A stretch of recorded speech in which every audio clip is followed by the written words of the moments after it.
riskier a project, harder it should be to accept it, everything else being the same.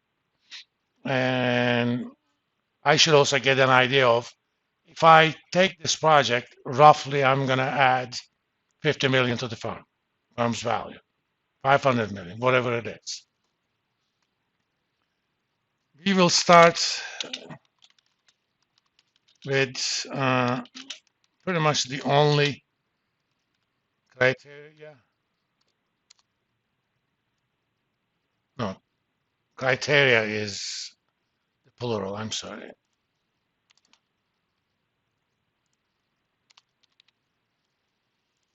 The only criterion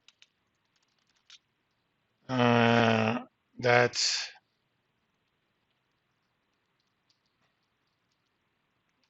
meets our requirements. We're gonna give it a special name, net present value, short NPV. Basically, NPV is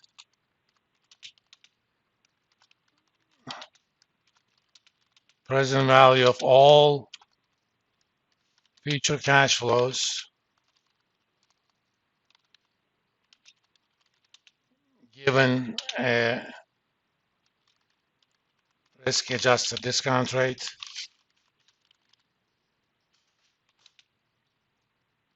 less the cost of project, essentially year zero.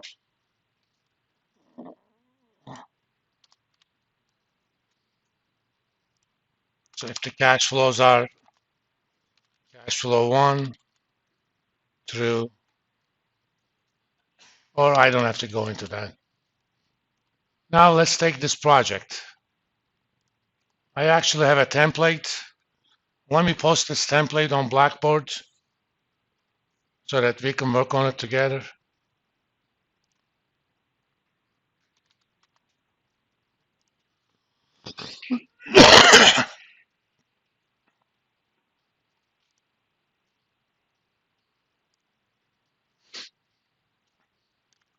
For now, I'll post it on course documents.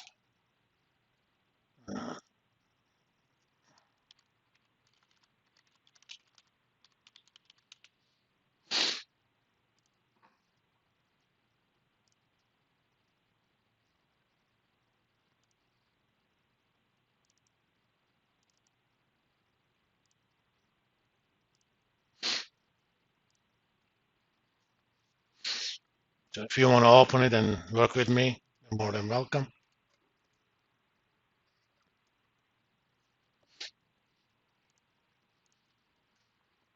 I forgot.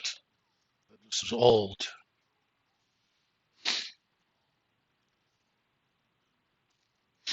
I'll wait for you guys to download it if you want to.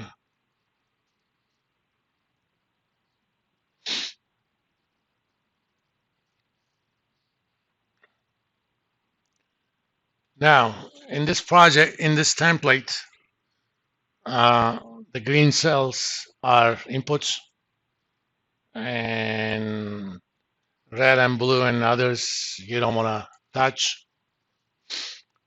First, it also says on top of the title, basically what it is. This is the discount rate for cash flows. So suppose GLS discount rate is 12%. I called it risk-adjusted discount rate on purpose because a firm may have an overall cost of capital, which we're going to cover on chapter 12. But certain projects have cash flows that are riskier than the firm overall, and you need to make an adjustment for that. Cost of project, I'm going to do it in millions of dollars. We said it's going to cost 50 million. So 50,000, I'm doing it in thousands. Clear all of these. So the first 3 years, 12.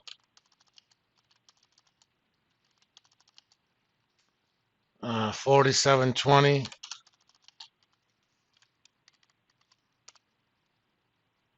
and 8 to 1525.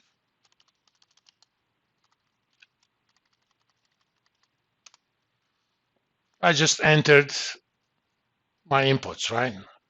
We're going to come back to that later, but for NPV, you need three things: discount rate, cost of the project, and future cash flows. And you're just going to read it off there. The way this works, Excel has a function called NPV. It's not the NPV we want.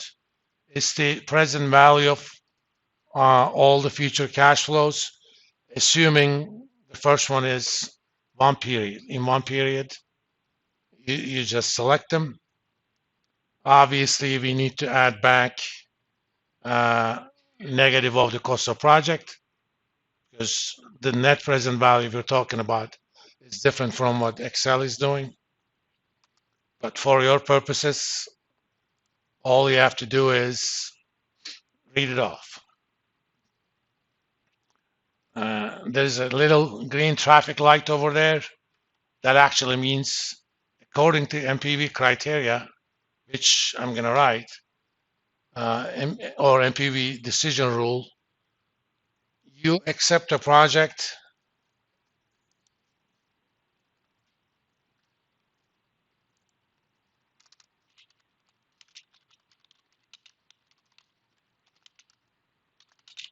if a project is standalone,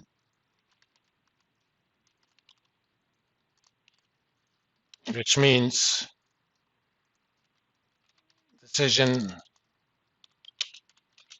to accept the project does not prevent other projects being selected as well. If the project is standalone, accept the project if NPV is greater than 0. Let's think about what NPV means. You take all future cash flows, calculate their present value, minus what it costs. So NPV is essentially the total value you add to the firm in today's dollars. That's why we say it satisfies all the criteria. It takes all the future cash flows into account. It does take time value of the money account. We discount future cash flows. Since the discount rate is risk adjusted, it takes the riskiness into account, and it precisely tells me how much value is added to the firm. Done. So in this case, Excel tells me that $78 million is added to the firm. This traffic light thing is, for example, let's say the cost was 125. That's still positive.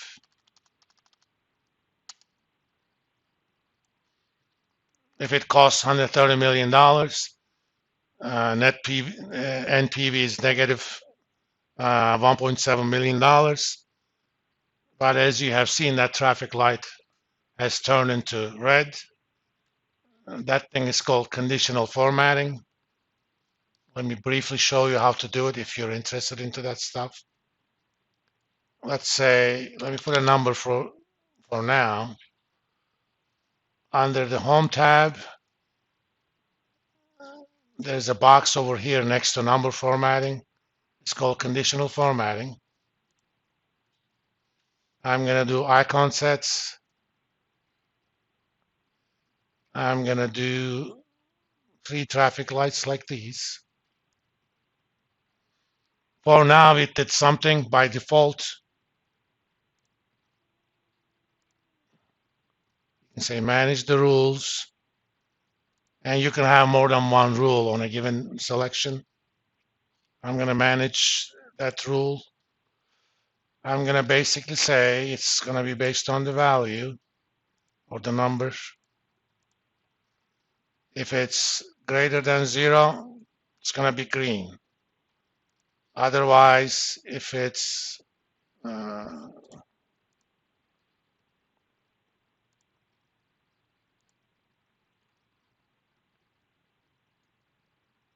greater than or equal to 0, it's going to be yellow, or you could do a narrow band around 0 if you want. And when it's less than 0, it's going to be, you could do other things. When I taught stats, I used to use that on p-values. Let's say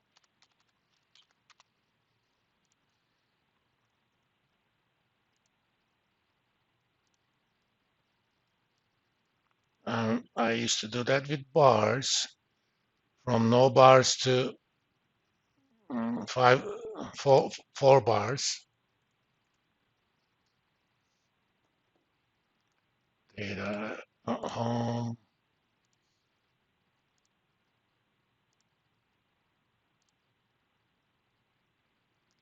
In this case, I'm going to reverse the icon order.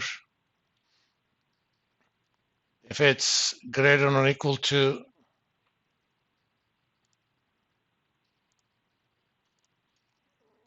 0.10, I'm going to have no bars. Otherwise, if it's greater than or equal to 0.05, I'm going to have 1 bar.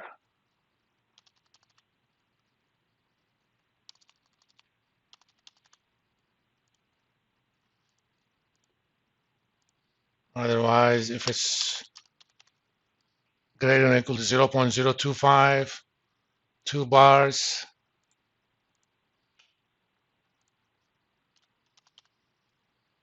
Greater than or equal to 0.01, 3 bars. Less than 1%, 5 bars. So that's 1 bar. So 5 bars.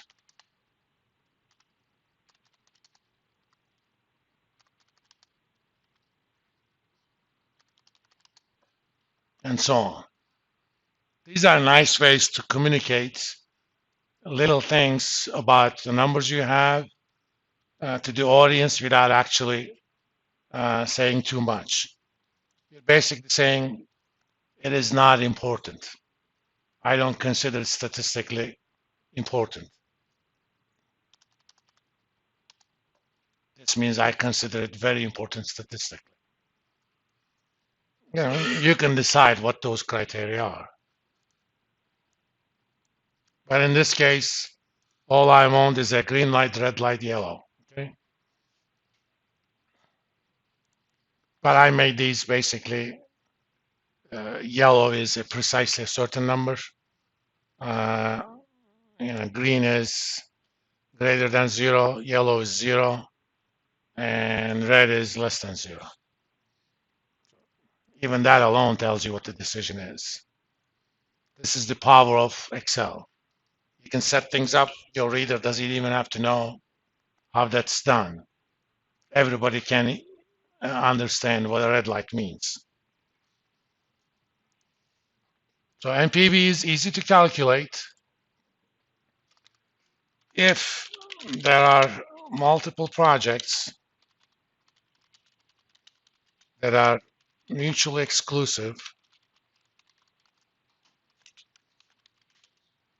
which means accepting one project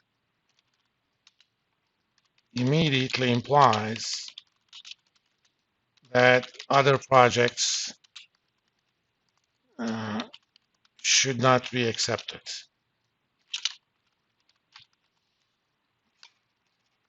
These kinds of situations happen when either